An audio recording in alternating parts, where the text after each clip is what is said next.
Bismillahirrahmanirrahim. Assalamualaikum warahmatullahi wabarakatuh. Alhamdulillahirabbil alamin wassalatu wassalamu ala asyrafil anbiya'i wal mursalin wa ala alihi wa sahbihi ajmain. Tafidu TV menggamit keceriaan, cerdas dan berwawasan. Puji syukur kehadirat Allah Subhanahu wa taala dengan mengucapkan alhamdulillahirabbil alamin, bersalawat kepada Nabi besar Muhammad sallallahu alaihi wasallam dengan mengucapkan Allahumma sholli ala sayyidina Muhammad wa ala alihi sayyidina Muhammad. Pandemi Covid-19 merupakan sebuah ujian terberat bagi kita di era ini. Tetapi di satu sisi juga adalah merupakan sebuah keberkatan bagi kita semua. Tidak hanya bagi bidang ilmu kesehatan, tetapi juga bagaimana kita memberikan kekuatan-kekuatan dalam keimanan dalam diri kita. Oleh sebab itu, pada hari ini kami akan membahas tentang bagaimana posisi dan peran para tokoh agama dalam memberikan kesejukan kepada umat di tengah pandemi Covid-19 ini. Telah hadir di studio Tafidu TV 3 narasumber. Yang pertama, Ketua Majelis Ulama Indonesia Provinsi Riau, Bapak Profesor Dr. Ilyas Kusti MA. Assalamualaikum, Prof. Waalaikumsalam warahmatullahi wabarakatuh. Sehat? Alhamdulillah. Sangat bahagia jumpa di pagi ini. Amin ya rabbal. Selamat datang juga di Institut Agama Islam Tafakuh Fiddin Dumai dan selamat datang di studio Tafidu TV. Kemudian narasumber kita yang kedua adalah Ketua Program Studi Pasca Sarjana Doktor, yaitu program studi Pendidikan Agama Islam Universitas Islam Negeri Sultan Syarif Katsir, Bapak Dr. Zamsiswaya MA. Assalamualaikum Pak Dokter. Waalaikumsalam warahmatullahi wabarakatuh. Sampai juga di Institut Agama Islam. Terpaksa sampai. Tidak ada batas. Sudah ada tol Pak Dokter. Kemudian narasumber kita yang ketiga, selain dia juga merupakan pengurus Majelis Ulama Islam Provinsi Riau, dia juga adalah Rektor Institut Agama Islam Tafakuh Fiddin Dumai, Bapak Dr. Ahmad Rozai Akbar MA. Assalamualaikum Pak Rektor. Waalaikumsalam. Jauh Pak Rektor studio. Orang harus lama. Baik para pemirsa Tafidu TV, sebelum kita membahas lebih mendalam terkait dengan bagaimana posisi peran dari tokoh agama di dalam memberikan kesejukan kepada umat terkait dengan pandemi Covid-19, mari kita saksikan pariwara berikut ini.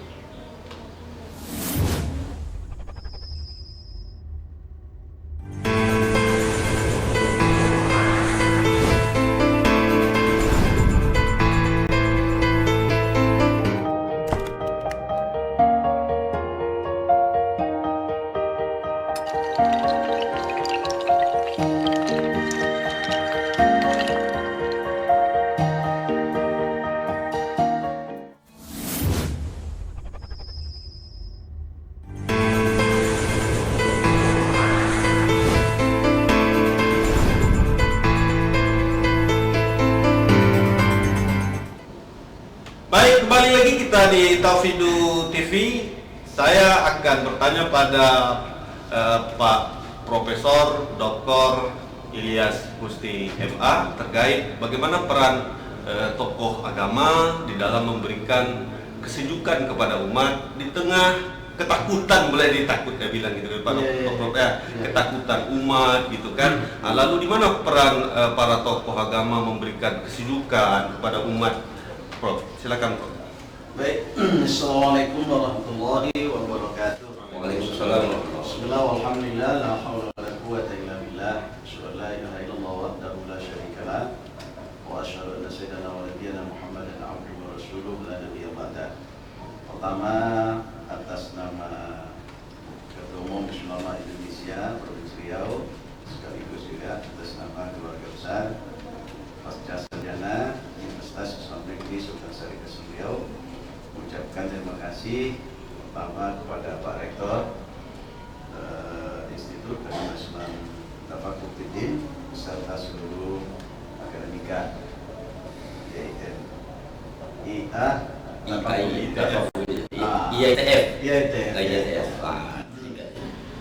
Kemudian yang kedua, tentu saya sangat berbahagia dan bersyukur pada hari ini dapat bergabung dengan TV Tafidu TV. Ini luar biasa menurut saya, karena bagaimanapun untuk berdakwah ini itu zaman sekarang mesti kita cerdas dalam menggunakan media, tidak hanya secara langsung hadapan face to face di masyarakat, tapi juga media ini sangat efektif karena media ini bisa dibawa dan bisa disaksikan oleh masyarakat di mana saja, bahkan bisa di tempat tidur ya, sambil tidur ya. Mungkin barangkali kalau ini ada pemirsa kita yang di perjalanan lewat HP radio bisa, ya kan, ini bisa disaksikan. Ini luar biasa. Jadi mudah-mudahan media ini kita doakan berkembang terus, ya, selalu dibenahi dan kemudian berkembang terus sebagai media pencerdasan terhadap masyarakat kita. Kemudian juga sebenarnya kita ini satu rumah, karena yang hadir sebagai narasumber ini Pak Rektor sendiri kan sebagai pengurus MUI Provinsi Riau juga. Kemudian Pak Dr. Zami Swaya ini juga Sekretaris Majelis Ulama Indonesia Provinsi Riau juga. Di samping memang kita akademisi ya, yang punya, jadi ulama punya umat, kemudian akademisi punya mahasiswa. Nah ini semuanya kalau kita bersatu, maka menghadapi problem masalah-masalah hidup ini itu sangat mudah, kan? Majelis Ulama Indonesia sejak 2 bulan Maret 2020 itu dihadapkan ke berbagai persoalan yang menyangkut dengan masalah keamanan, kenyamanan, dan ketentraman umat, baik dalam kehidupan sehari-hari maupun juga dalam beribadah. Karena tepatnya tanggal 13 Maret 2020 kita mendapat ujian yang luar biasa dari Allah Subhanahu wa taala, yakni masuknya pandemi wabah Covid-19 ini di Provinsi Riau.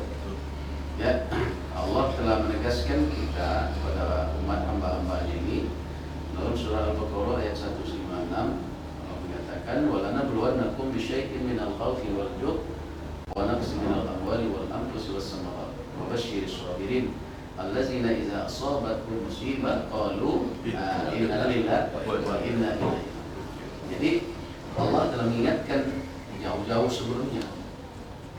Allah mengatakan kami akan uji hamba-hamba, tidak hanya kita, hamba-hamba sebelum kita juga diuji dengan apa?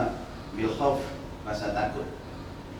Jadi betapa dahsyatnya wabah pandemi Covid ini sehingga menyebabkan masuk ke seluruh pori-pori kehidupan masyarakat, dan itu menimbulkan rasa kekhawatiran, rasa ketakutan, ya, rasa ketidaknyamanan, jumpa dengan orang was-was. Ya dulu bisa cepika-cepiki, sekarang tak boleh. Dulu kejabatan tangan tak boleh, tak, ya.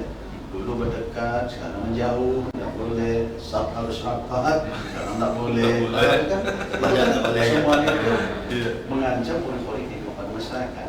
Nah, ketika umat dihadapkan ke problem yang seperti ini, maka disitulah kita perlu muncul dalam rangka untuk mengembalikan rasa takut kepada rasa aman, rasa khawatir kepada rasa tentram, ya, sehingga umat bisa hidup menghadapi persoalan ini itu dengan dengan suasana kebatinan yang aman.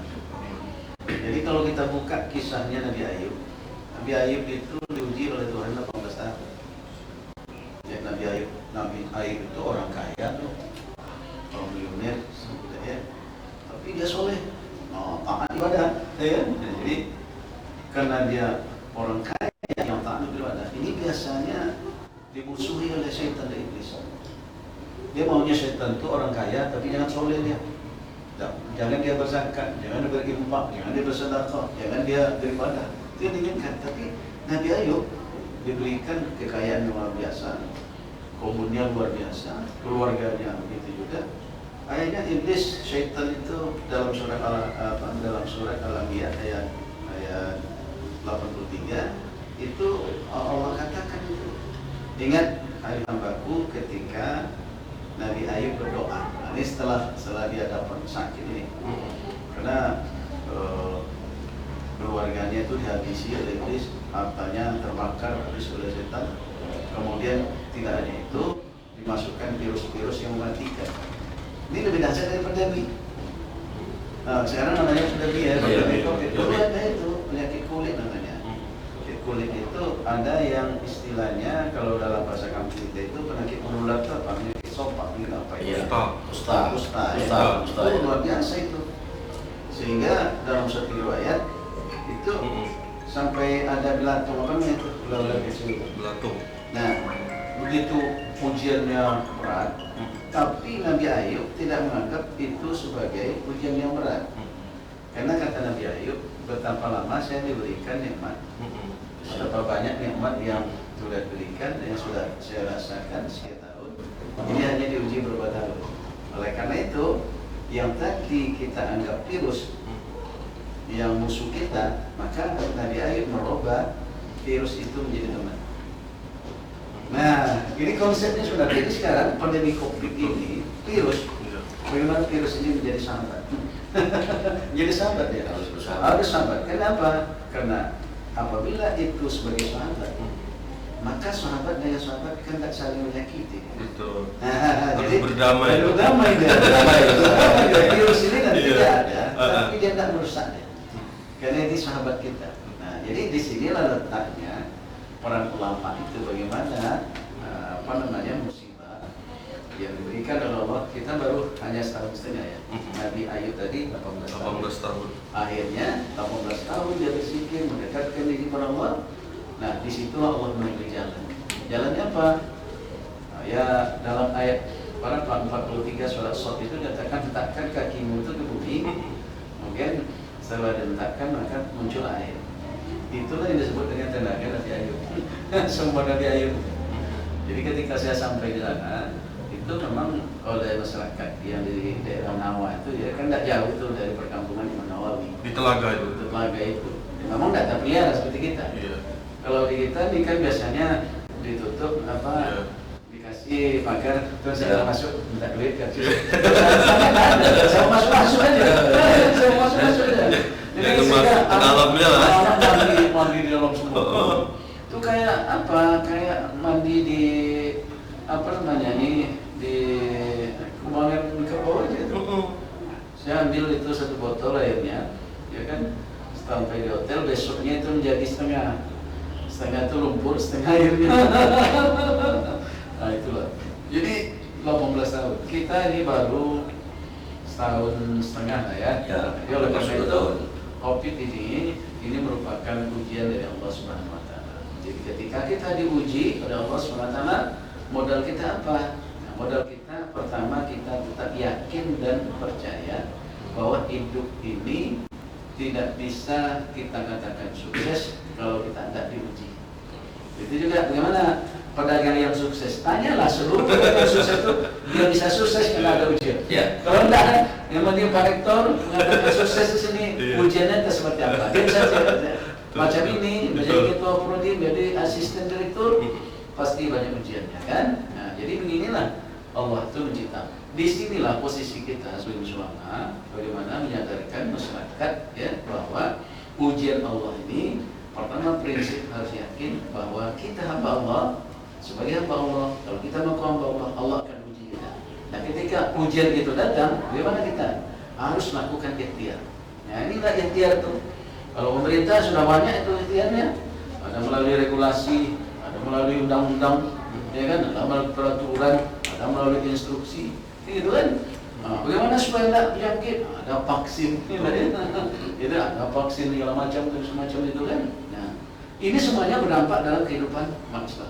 Nah, oleh karena itu peran Majelis Ulama Indonesia bagaimana meyakinkan bahwa ikhtiar, usaha, upaya yang dilakukan oleh pemerintah atau umat ini semuanya itu adalah untuk kepentingan masyarakat, menyelamatkan masyarakat, menyelamatkan umat, kemudian menuntut umat bahwa ketika kita menghadapi musibah ini, kita yakin itu musibah, kemudian kita berikhtiar berusaha, insya Allah suatu saat Allah akan ganti musibah ini dengan lebih baik seperti apa yang terjadi pada Nabi Ayub. Itu. Nah, jadi saya menyampaikan masyarakat jangan apa. Yang penting dekatkan diri kepada Allah, lakukan ikhtiar. Bagaimana ikhtiar? Masyarakat mengatakan cuci tangan, pakai masker, jaga jarak, ya kan? Ini kita nih dalam ruangan ini sebenarnya akan tidak apa-apa karena ruang tertutup ya. Tapi setelah ini kalau masker kan jadi ini. Kita sampai nawab. Insyaallah jalan keluar itu akan ada. Masih sangat menarik. Mungkin ada tambahan dari Pak Dokter. Oke, baik. Ya, terima kasih. Assalamualaikum warahmatullahi wabarakatuh. Waalaikumsalam. Yang saya hormati Bapak Profesor Dr. Ilyas Muslimah selaku Ketua Umum Majelis Ulama Indonesia Provinsi Riau, sekaligus juga Direktur Universitas Sarjana Universitas Riau, dan yang saya muliakan Bapak Dr. Muhammad Razania, Imam selaku Rektor IAITF. Sudah menghafal itu. Kemudian juga pengurus redaksi Tafidu TV. Baik, saya menambahkan sedikit karena tadi sudah disampaikan secara lengkap oleh Pak Profesor Ilyas bahwa betul kita menghadapi pandemi COVID ini tentu dengan segala persiapan yang diajarkan oleh agama kita.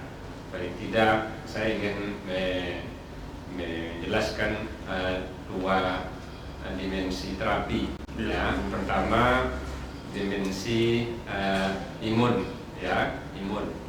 Dimensi imun ini itu tentu yang lebih ahli adalah para stakeholder kesehatan, ya, dengan mengkonsumsi makanan yang cukup, yang bergizi, sehingga kebutuhan tubuh kita, fisik kita bisa terpenuhi dalam rangka meningkatkan daya fisik yang amat kuat, ya, sehingga dengan imun yang lengkap, imun yang cukup, maka otomatis fisik kita akan lebih kuat. Nah, daya tahan tubuh kita bagaimana? Tangguh, sehingga serangan-serangan dari luar penyakit itu tentu akan bisa dipatahkan oleh imun yang kuat itu. Jadi ini kita usahakan, kita ikhtiarkan dengan makanan yang bergizi. Kalau dahulu disampaikan oleh Dinas Kesehatan yang sempurna, kalau perlu tambah lagi sempurna sampai ke 10 macam kan. Sayuran, dan juga olahraga. Itu juga akan membakar kolesterol, lemak-lemak yang tubuh kita. Jadi aspek impornya masuk dalam tubuh kita rangka untuk meningkatkan daya tahan tubuh, kemudian untuk keluarnya pembakaran dengan olahraga. Terserah macam-macam olahraga kan, mau jalan pagi, mau maraton, mau sepeda santai, seperti yang lakukan oleh Pak Direktur kita ini. Pagi Jumat itu sudah santai dengan Pak Direktur UIN kan. Itu juga dalam rangka meningkatkan daya tahan tubuh, itu imun. Itu satu. Yang kedua, dimensi terapi iman. Kita ikuti lagi referensi dari Rasulullah menghadapi persoalan-persoalan problem di dunia ini, kita sama-sama sudah tahu Rasulullah paling tidak ada 3 terapi yang diterapkan. Pertama, dia melakukan sholat malam yang rutin, yang kita sebut dengan sholat tahajud. Yang kedua, dengan sholat subuh yang teratur, akan lebih baik berjamaah. Yang ketiga, dengan rutin baca Al-Quran. Nah, kalau yang 3 terapi iman ini, misalnya sholat malam, karena ini merupakan terapi primer yang dilakukan Rasulullah sejak dari masa muda, minum wahyu sampai akhir hayatnya, maka ini memang merupakan terapi yang sangat utama, ya, selain ibadah sunat. Nah, misalnya Al-Quran, wa minal laili fatahajjad bihi nafilatan lak. Nah, asa ya ba'asa rabbuka maqaman mahmuda. Jadi di ayat itu seolah Allah memberikan sindiran yang amat mendalam bahwa orang yang melakukan sholat malam itu saya angkat derajatnya. Jadi kalau derajat sudah diangkat itu bukan penyakit lagi yang akan disehatkan, tapi derajatnya diangkat. Jadi memang sangat luar biasa sebenarnya janji Allah dan pertolongan Allah, kasih Allah dengan melakukan sholat malam atau sholat tahajud itu. Nah, itu sekaligus bisa dijadikan wadah dan sarana dan juga wahana untuk menyampaikan permintaan kita kepada Allah supaya tetap diberi kesehatan, dihindarkan dari malapetaka, dihindarkan dari penyakit, dan itu sebaiknya kita rutin berdoa. Nah, itu satu. Yang kedua, sholat subuh. Nah, sholat subuh ini juga sangat besar manfaatnya. Kalau memang kita berjamaah di masjid dengan protokol kesehatan, ya silakan, itu kan lebih baik. So itu kita dari rumah ke masjid itu juga sekaligus menghirup udara yang segar, ya, menghirup udara yang segar, dan itu juga akan menambah imun lagi. Nah, kemudian yang ketiga, baca Al-Quran. Nah, baca Al-Quran itu kan merupakan suatu sarana yang sangat efektif untuk menyusun urat-urat saraf yang berserakan. Dari pagi aktivitas kita sampai malam, nah subuh kita susun kembali urat saraf kita dengan baca Al-Quran.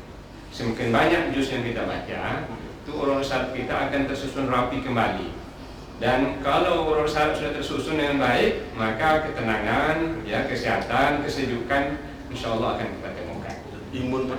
Imun juga akan muncul. Gitu kan? Ya, ketenangan dengan ketenangan yang hakikat seperti itu, insya Allah imun akan meningkat. Ya, imun juga akan kembali dia.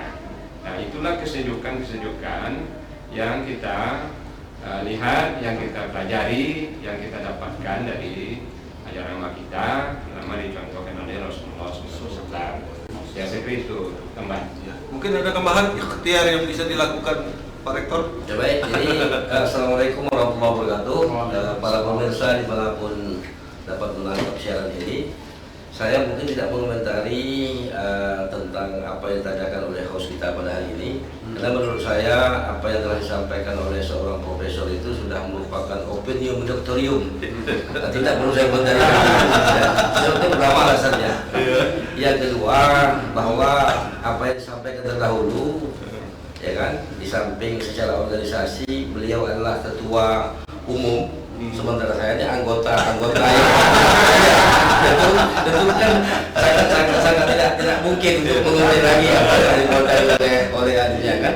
Kemudian yang ketiga karena yang juga kapasitas beliau selain sebagai ketua Majelis Ulama Indonesia Provinsi Riau yang sangat berpengalaman mulai dari kota sampai ke Provinsi Riau, beliau juga sudah berkali-kali menjabat sebagai direktur program pascasarjana di Universitas Islam Riau.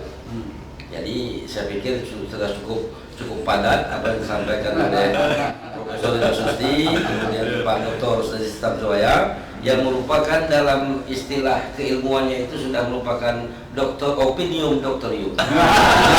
Sebuah pendapat yang harus mendoktrin. Sehingga saya tidak mengenai itu. Pada kesempatan ini saya hanya ingin mengucapkan ribuan terima kasih dan tahniah yang setinggi-tingginya atas kehadiran Bapak Profesor Pak Dr. Zamzi Siwayang serta rombongan untuk menyempatkan diri untuk hadir ke sini.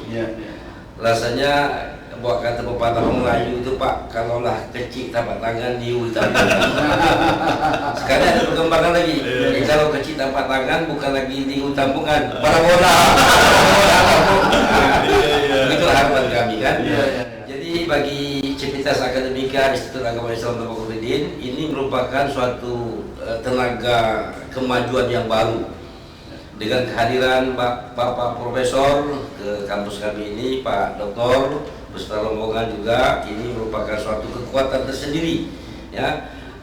Pada saat ini ketika kami sedang mengembangkan pendidikan ini, semuanya itu sedang harus bertarung untuk mencapai sebuah kemajuan.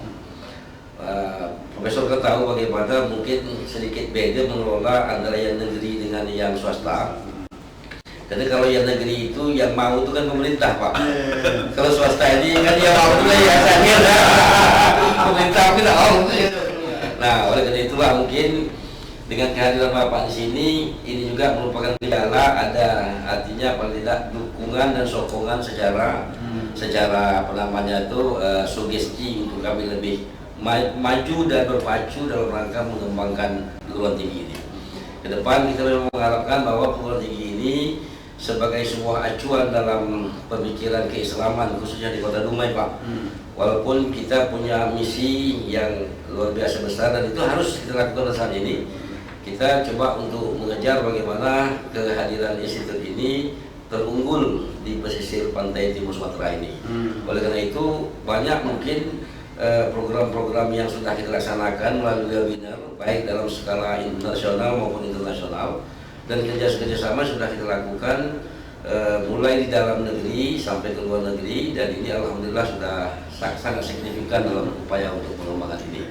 Oleh karena itu ke depan kami mengharapkan kiranya Bapak Profesor ya beserta Civitas Universitas Islam Negeri Riau ini ya paling tidak akan memberikan sokongan yang agak sedikit berlebih lah. Nah sokongan itu alhamdulillah sudah kami terima juga dengan banyaknya tenaga-tenaga pengajar kita ini sudah kita kirim ke sana Pak. Alhamdulillah kan. Jadi apalagi kalau nanti misalnya memang dijatahkan itu kan alhamdulillah kelebihan. Dan pada umumnya memang semua tenaga-tenaga kita di sini yang termasuk tenaga ahli semuanya alumni dari Universitas Islam Riau. Artinya anak-anak didik Bapak. Oleh karena itu saya tak berani mengomentari lagi apa yang tadi. Ya kan? Jadi kalau mereka itu kan depan guru itu Pak. Nah, ini untuk saya bisa masih ngomong boleh. Sudah aku tak bisa ngomong apa-apa. Saya pikir itu aja Pak Dawang. Mungkin yang bisa saya sampaikan. Terima kasih. Oke Pak Rektor, tadi kita sudah bicara tentang dimensi imun, kemudian juga Pak Profesor juga sudah bagaimana ya membicarakan tentang di tengah pandemi juga harus ada ikhtiar gitu kan. Nanti kita akan coba juga membahas tentang kira-kira apa yang harus dilakukan oleh para mubalik kita di tengah masyarakat yang lagi ketakutan, tetapi juga isi dakwah harus memberikan kesejukan, kedamaian gitu kan. Tapi sebelum itu kita saksikan pariwara berikut ini.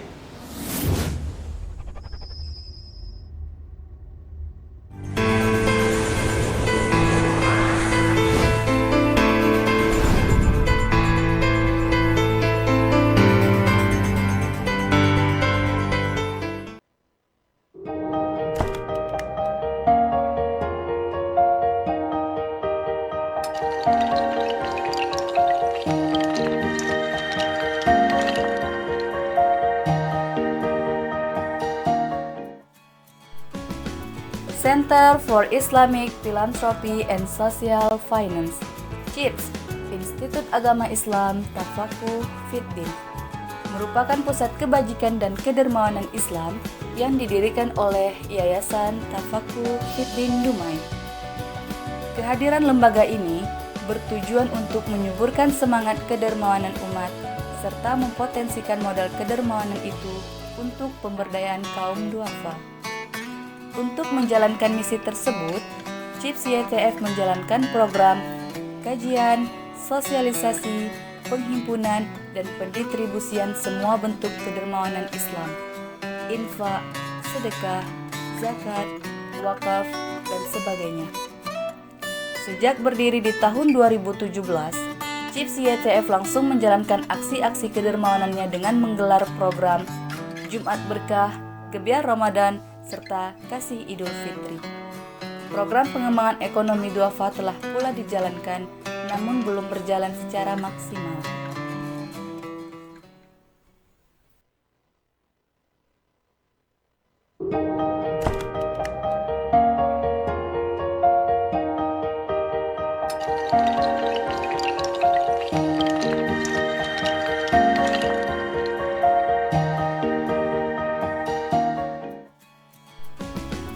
Center for Islamic Philanthropy and Social Finance, CIPS, Institut Agama Islam Tafakuh Fiddin, merupakan pusat kebajikan dan kedermawanan Islam yang didirikan oleh Yayasan Tafakuh Fiddin Dumai. Kehadiran lembaga ini bertujuan untuk menyuburkan semangat kedermawanan umat serta mempotensikan modal kedermawanan itu untuk pemberdayaan kaum duafa. Untuk menjalankan misi tersebut, CIPS YTF menjalankan program kajian, sosialisasi, penghimpunan, dan pendistribusian semua bentuk kedermawanan Islam, infak, sedekah, zakat, wakaf, dan sebagainya. Sejak berdiri di tahun 2017, CIPS YTF langsung menjalankan aksi-aksi kedermawanannya dengan menggelar program Jumat Berkah, Gebiar Ramadan, serta Kasih Idul Fitri. Program pengembangan ekonomi duafa telah pula dijalankan, namun belum berjalan secara maksimal.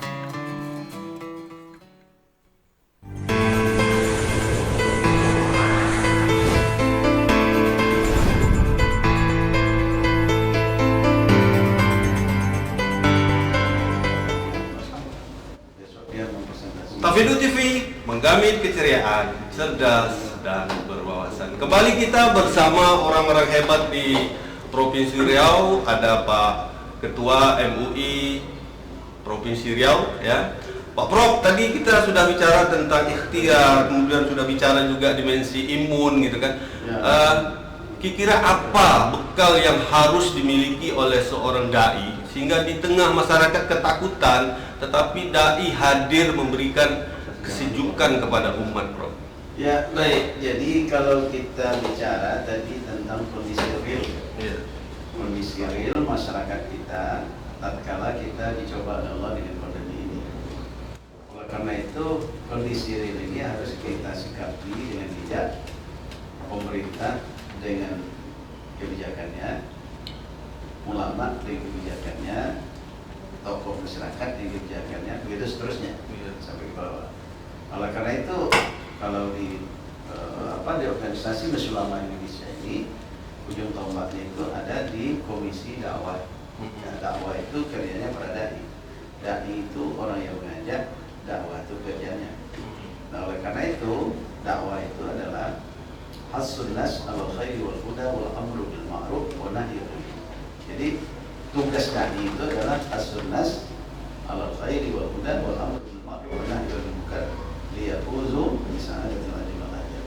Artinya gini, dai itu seorang dai tugasnya adalah mengajak, kemudian membimbing. Nah, kalau mengajak berarti hilangkan mengejek. Betul. Mengajak, mengejek. Oleh karena itu dakwah jangan mengejek. Jadi kalau ada dai yang kerjanya cerita sana, cerita sini, ini tidak boleh, ini tidak boleh, ini tidak boleh, tidak boleh, itu masuk kategori mengejek. Jadi tugas dia mengajak terabaikan. Iya. Nah, akibatnya apa? Umat akan terpecah. Umat akan bermusuh-musuhan. Padahal sasaran dakwah tadi untuk mencapai dia fuzu bisa ada. Salah itu untuk mendapatkan kebahagiaan, ketenangan, kenyamanan. Ya kan? Itu dunia dan akhirat. Nah, mengajak orang lain untuk apa? Melaksanakan kebaikan. Ukuran kebaikan itu apa? Pertama, Al-Quran. Kedua, Sunnah. Yang ketiga, kebaikan berdasarkan nilai-nilai uruf. Uruf itu kemasyarakatan, ya kan? Uruf masyarakat. Oleh karena ini, di dalam kita berdakwah, minimal 3 landasan yang tak boleh dilupakan. Pertama adalah dalam dasar yuridis. Jadi ketika kita menyampaikan sesuatu, itu dasarnya apa? Ayat Al-Qurannya apa? Hadisnya apa? Ya kan? Nah itu mesti tepat antara ayat, isi ayat dengan momen masyarakat yang kita hadapi. Tidak. Jadi materi dakwah itu tidak bisa otomatis apa, melihat kondisinya seperti apa, ya kan? Cara mendekati orang yang buta agama berbeda dengan orang yang sudah beragama, ya kan? Nah, itu. Kemudian yang kedua harus menyesuaikan filosofi dakwah. Filosofi dakwah itu seperti apa? Ya, filosofi dakwah itu ingin masyarakat setelah kita berdakwah, masyarakat itu melaksanakan apa yang kita sampaikan, kan gitu kan? Nah, kalau pandemi COVID ini musibah. Hendaknya masyarakat tahu bahwa ini musibah. Ketika masyarakat itu mengerti dan tahu bahwa ini musibah, Allah turunkan ikhtiar. Nah, ikhtiarnya lewat siapa? Lewat pemerintah ada, lewat tokoh masyarakat ada, lewat ulama ada, ya kan? Lewat dokter ada, itu kan? Semuanya itu ada.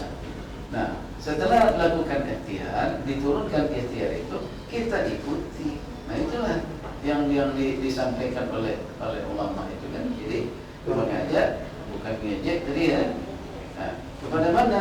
Ilal khairi wal huda. Kepada mengajak kepada kebaikan. Kebaikan apa? Ini adalah musibah. Ini ikhtiar kita menuju ketenangan batin.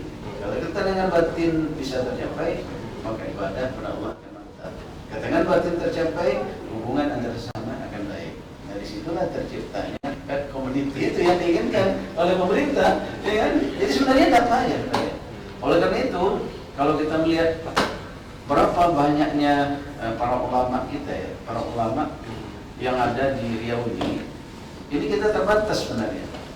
Jadi kalau kita melihat data, baik data melalui Ikatan Masjid Indonesia, Provinsi Ikatan Masjid Dakwah Islamiyah, kemudian Ittihadul Mulin, IKADI, ya, itu kita hanya lebih kurang 3.200, termasuk guru-guru agama itu 3.200. Sementara masyarakat Provinsi Riau ini ada lebih kurang 7 juta, 89 itu Muslim, berarti lebih kurang 6,1 juta jiwa.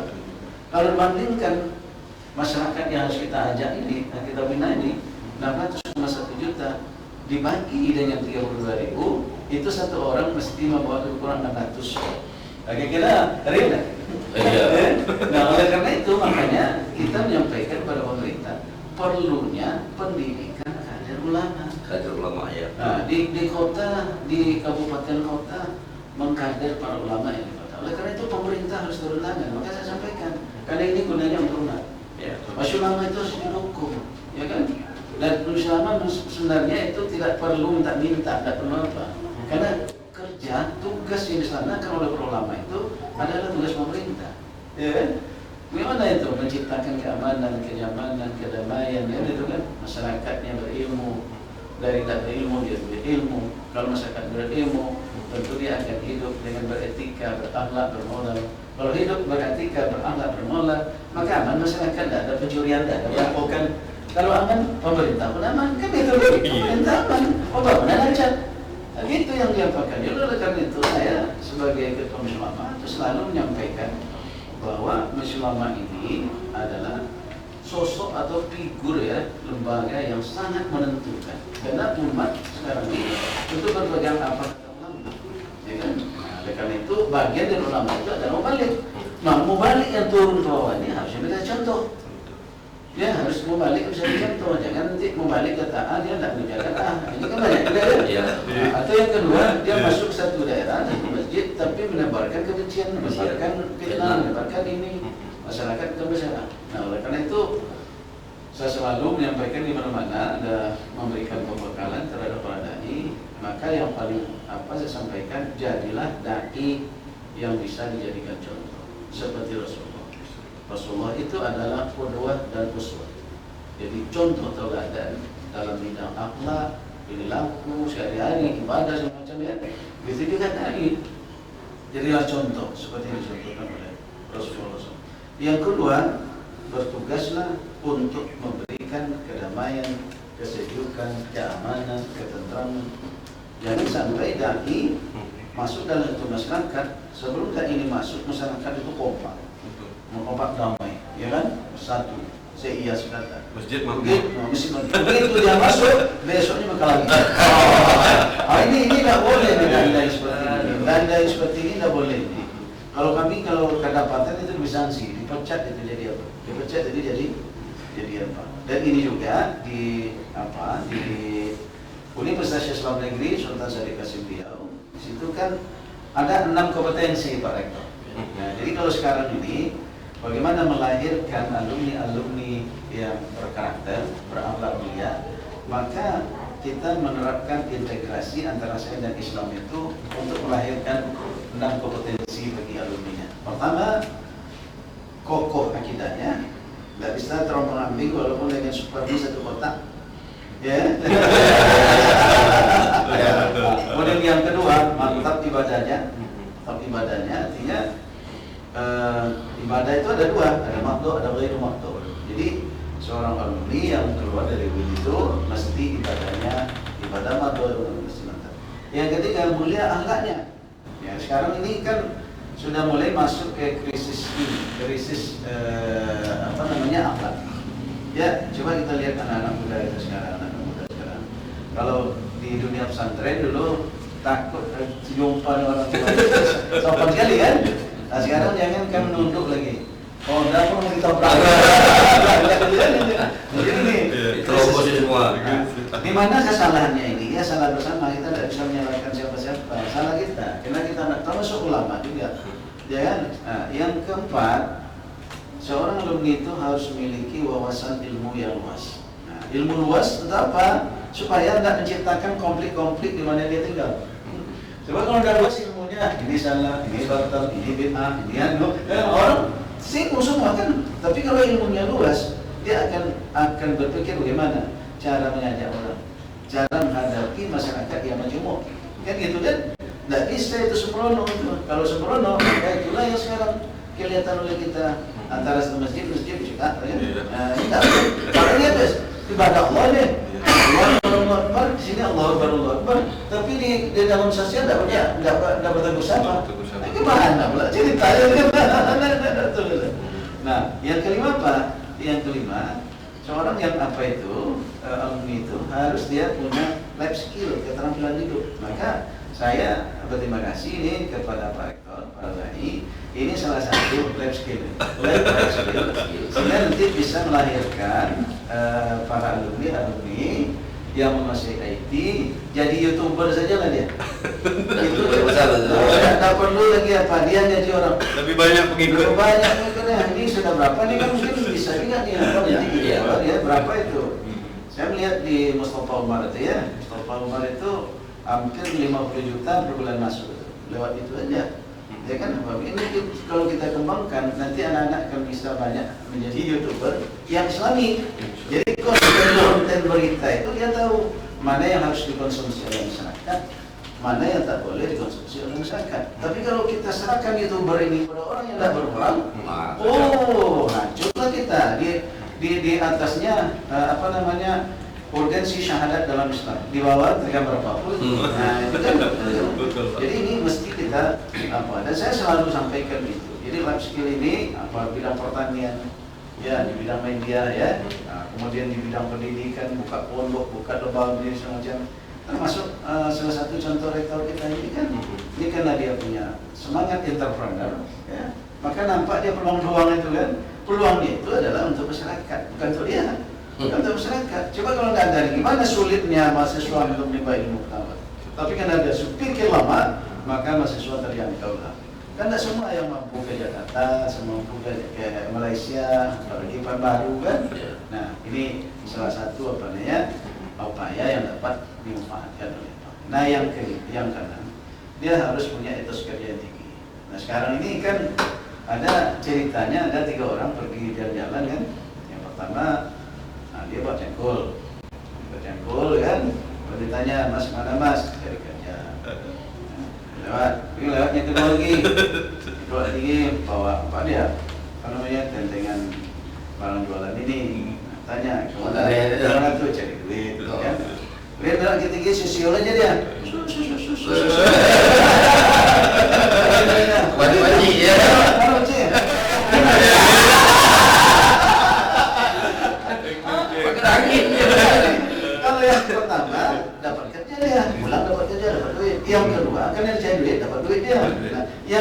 dia kan dia cari angin, pulangnya ke rumah. Angin. Jadi non potensi ini. Jadi karena itu saya selalu nyampaikan ke kawan-kawan dari dai ini, tugas dai itu mulia, ya, adalah mengajak, mengayomi, membimbing. Oleh karena itu jangan sekali masuk ke dalam satu masyarakat membawa musibah, menciptakan konflik akhirnya. Apalagi pada masa pandemi ini. Pandemi ini kan kemarin masih banyak juga itu orang yang tak percaya itu. Termasuk sebagai mubalik. Saya panggil debat kita. Mari kita debat dulu. Lalu itu baru nanti diapakan. Ya, percaya enggak dengan kekuasaan Allah? Percaya.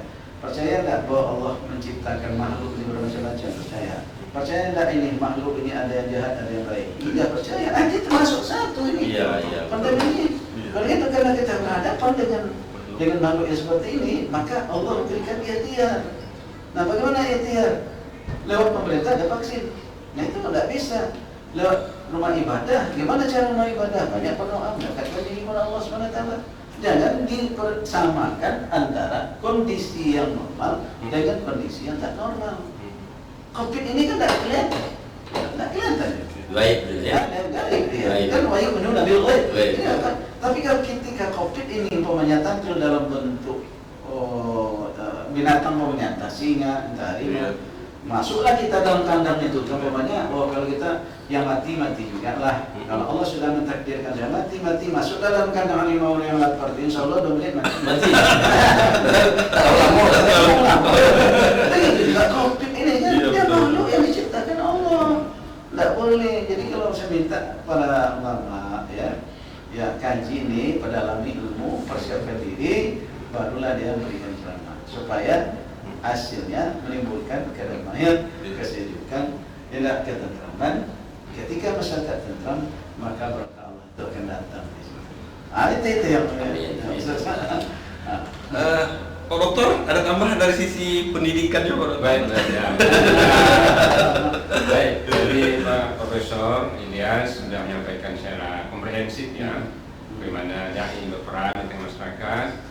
Nah, saya sedikit menambahkan dari sisi akademisnya ya, bahwa mubalik memang diciptakan untuk memberikan kesejukan ya kepada masyarakat. Untuk itu perlu ada persiapan-persiapan, paling tidak ada 4 ya persiapan utama yang harus dilakukan oleh balik itu. Pertama yang disebut dengan perencanaan. Perencanaan itu bisa dalam bentuk fisik, bisa mental, pikiran, kesehatan dan sebagainya. Nah, tentu dia performen dia sebagai orang yang dikatakan figur di tengah umat Islam, dia harus mempersiapkan fisik, mental, pikiran dalam kondisi normal. Ya, jangan dalam kondisi tidak normal, pikiran suntuk, pikiran banyak beban, lalu dia berceramah, itu berbahaya. Nanti dia curhat sama jamaah. Jamaah kena marah aja. Lagi jamaah. Dia semarah pada kawan yang bertengkar tadi, tapi jamaahnya kena marah. Maka kacau. Nah, itu akibat tidak ada persiapan dan perencanaan yang matang. Itu satu. Yang kedua, materi ceramah tentu juga dipersiapkan. Materi itu tentu disesuaikan dengan audiennya. Kalau misalnya jamaah itu campuran, ya ada ibu-ibu, bapak, ada anak muda, ya disesuaikan materinya. Jangan terlalu sulit bahasanya, jangan terlalu tinggi bahasanya, nanti susah orang memahami, ya kan? Bukannya tujuannya tercapai, malah selesai ceramah nanti tambah kusut, tambah stres yang mendengar apa-apa bilang ini ya apa aja, ya kan? Itu materi, jadi materi memang harus dipersiapkan juga. Walaupun sudah ada dalam kepala, tapi juga sudah disetting ya, sudah sistematik dengan baik materi ceramahnya. Yang ketiga, metode ceramah juga harus dipersiapkan dengan baik oleh mubalik. Jadi metode itu lagi-lagi terkait dengan audien. Kalau metode misalnya yang dihadapi itu adalah jamaah bapak-bapak, ibu, tentu disesuaikan dengan metode yang relevan. Misalnya ada metode andragogi, ada metode otodidak, yang kira-kira orang dewasa memahami dengan bahasa orang dewasa, ya, dengan bahasa-bahasa yang halus.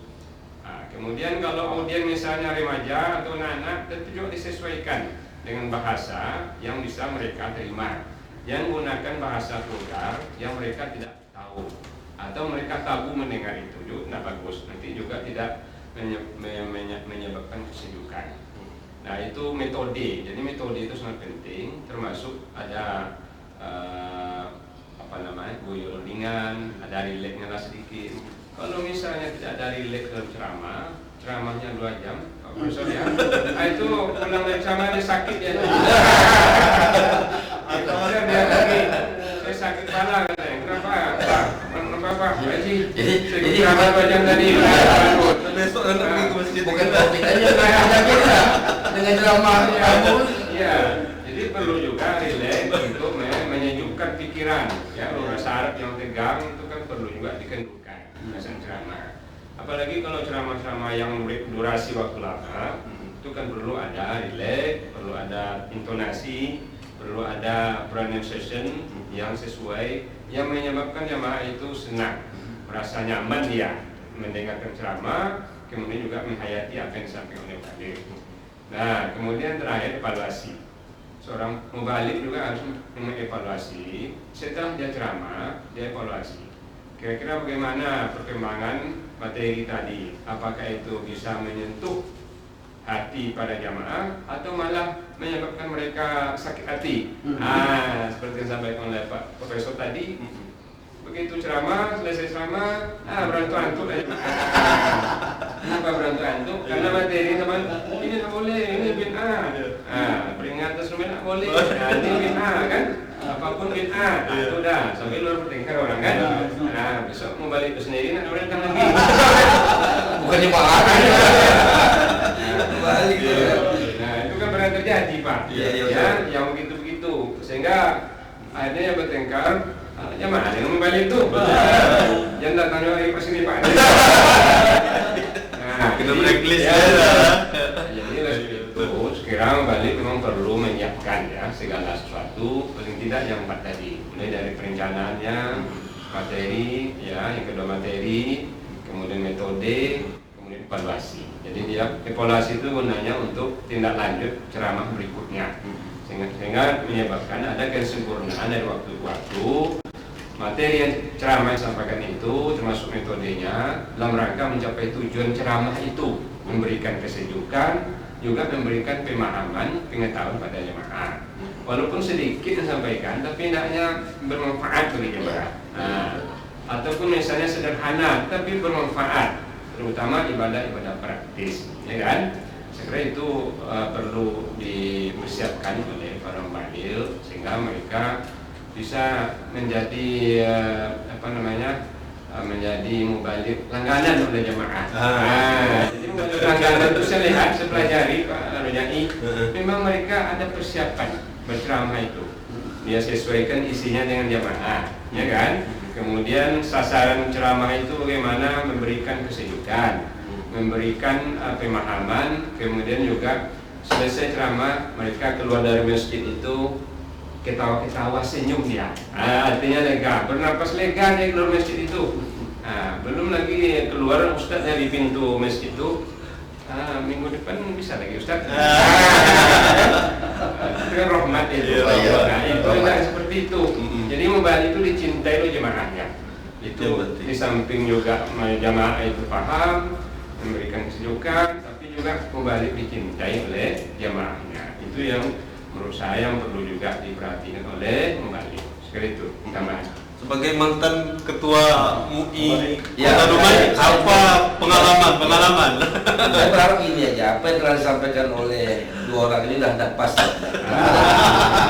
Saya perlu menggarisbawahi pertama apa yang disampaikan oleh Pak Profesor bahwa mengkader ulama itu adalah sebuah kemestian dan sebuah kebutuhan. Artinya kalau pemerintah nggak perlu lagi dia bertanya dengan menjadi ulama seharusnya. Kalau perbandingan polisi untuk sebuah negara maju, 1 orang polisi itu berbanding 14 masyarakat. Itu polisi Pak, negara maju. Negara kita 1 polisi berbanding dengan 400. Jadi tak imbang, tak matching dia kan. Nah demikian juga sebenarnya lebih bahaya lagi diperhitungkan itu seperti hitungan Pak Profesor tadi. 1 ulama itu akan mampu mencerahkan itu berapa bandingannya. Nah oleh karena itu kalau kita hitung memang tidak realitas dan tidak matching antara kehadiran ulama. Nah, di samping itu saya pikir mudah-mudahan siaran kita ini dilihatlah oleh para pejabat pembuat kebijakan, sehingga nanti kalaulah untuk menghadirkan ulama itu tentu tidak ada tempat lain Pak kecuali di institusi-institusi yang memang mengembangkan pendidikan tinggi agama. Masa mau mengkader ulama tapi kuliahnya misalnya di teknik, kalau dia untuk nokok besi karat itu boleh di teknik, kan gitu Pak. Tapi kalau dia untuk mempelajari mustalah hadis, tafsir, fikih dan lain sebagainya, ya kemana lagi kalau tidak di UI, tidak di institut kita ini. Jadi saya pikir mudah-mudahan ini juga didengar, dan betul kata Pak Profesor tadi itu tidak mesti harus disarankan. Ini merupakan kebutuhan bagi masyarakat kita. Saya pikir itu Pak Dawang. Baik para pemirsa Tafidu TV, masih sangat menarik kajian kita pada pagi menjelang siang hari ini, dan saya pun tidak akan berani mengambil sebuah kesimpulan dari ini.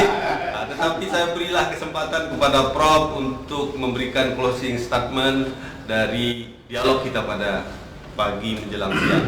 Baik, terima kasih untuk closing statement kita. Pertama, tentu saya mengajak semua komponen masyarakat, termasuk situ baik swasta maupun pemerintah, bahwa apa yang menjadi problem masyarakat kita ini adalah tanggung jawab kita bersama. Ya.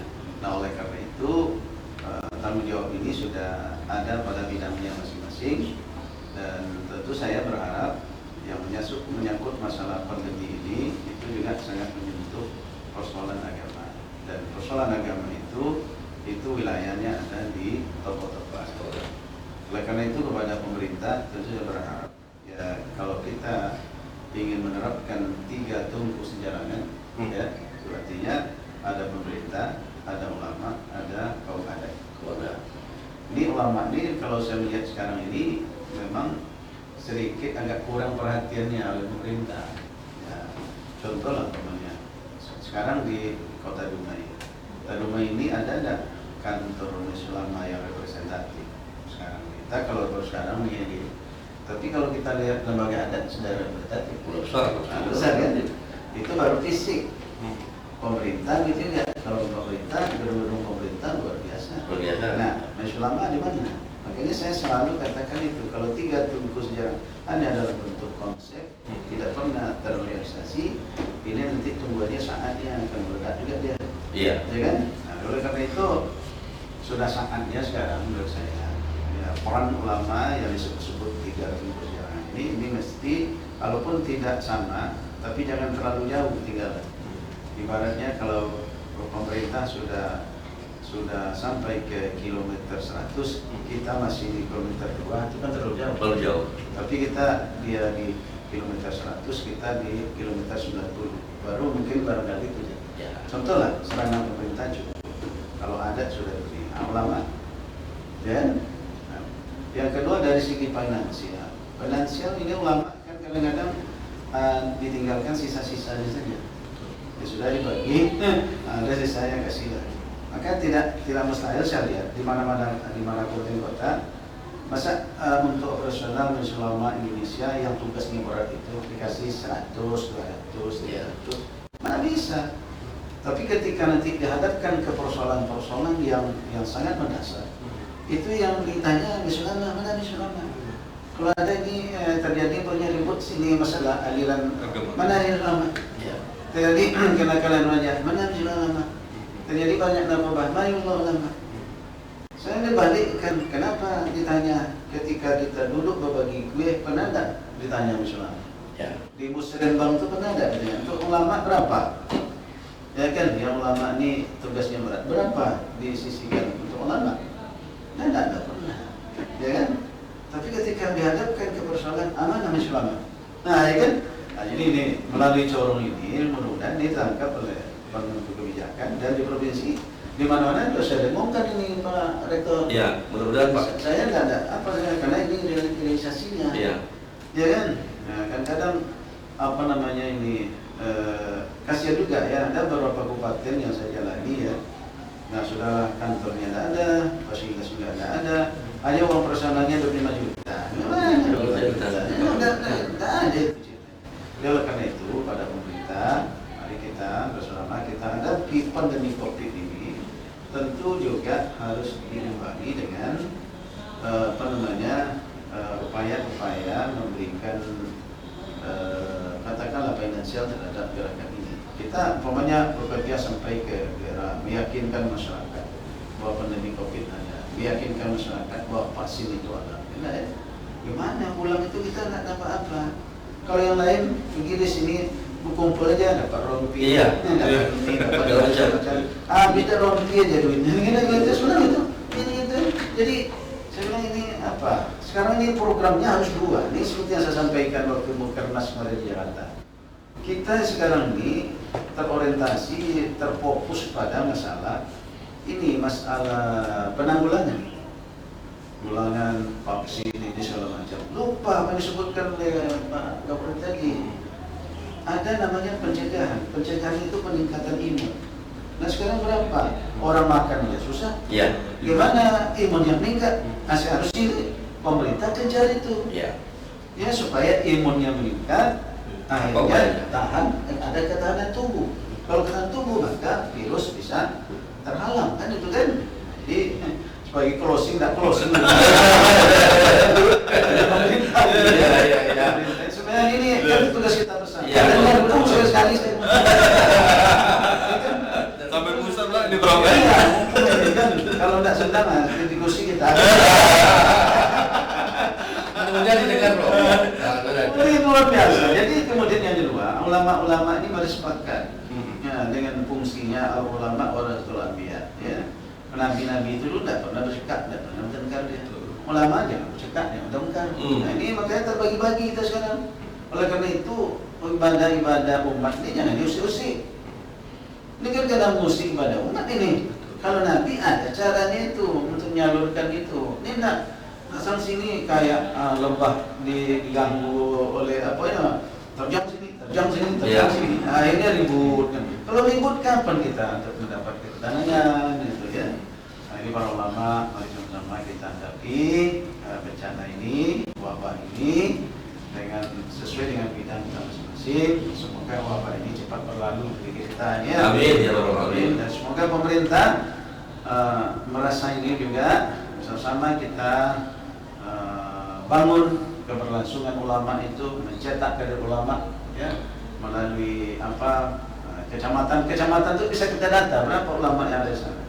Cetaklah melalui purun-purun yang ada. Kalau sini kan sudah diambil alih oleh Pak Rektor, sudah berupaya dia membentuk ini. Hasilnya ini kan bukan untuk Pak Rektor. Iya. Sarjana ini bukan untuk Pak Rektor. Ini untuk masyarakat. Untuk kota ini. Untuk masyarakat ya kan. Jadi dia figur masyarakat, jadi dia guru, jadi dia mubalik, jadi dia apa? Tenang masyarakat. Kayak gitu kan. Nah, perhatikanlah ini. Tahun ini ada tak? Dengarlah saya ada. Gimana caranya kalau kita nak dicintai Allah itu? Hasanah fid dunya, hasanah fil akhirah. Untuk akhirat berapa? Ini modal untuk akhirat. Iya. Tuh bangun pesantren, bangun perguruan tinggi yang selama ini kan, itu modal untuk akhirat. Tak bagi tahu banyak di fid dunya sana. Nah, pondok pesantren dan perhatikan perguruan tinggi. Iya. Iya betul. Jadi ini yang sama saya ketuklah pintu hati pemerintah dan orang-orang yang kaya dan dermawan. Mari kita investasi untuk akhirat, di samping kita juga investasi untuk dunia. Amin. Terima kasih, semoga ini ada manfaatnya. Saya terakhir sebelum mengakhiri ini, terima kasih kami berdua mewakili Ulama Indonesia Provinsi dan keluarga besar Universitas Islam Negeri Banjarmasin Riau, amal pada Pak Rektor ya, yang telah dapat bergabung kita pagi ini, kemudian Tapidu TV dengan Pak Dawam ya. Mudah-mudahan ini eksis selalu. Amin. Ya, eksis hidup selalu jaya sebagai media dakwah untuk menyelamatkan umat dari segala bentuk malapetaka. Terima kasih. Assalamualaikum warahmatullahi wabarakatuh. Waalaikumsalam warahmatullahi wabarakatuh. Baik para pemirsa Tapidu TV, waktu juga yang memisahkan kita. Paling tidak kami berharap apa yang disampaikan oleh Pak Prof dan Pak Doktor termasuk Pak Rektor tadi memberikan nilai manfaat bagi kita baik di dunia maupun di akhirat. Dan kami dari Tapidu TV mendoakan semoga Prof Pak Doktor dan Pak Rektor tetap sehat selalu sehingga kita bisa ketemu kembali di lain waktu dan kesempatan. Saya host Dawami Esos M. Ikom mengucapkan ribuan terima kasih. Billahi taufiq wal hidayah. Assalamualaikum warahmatullahi wabarakatuh.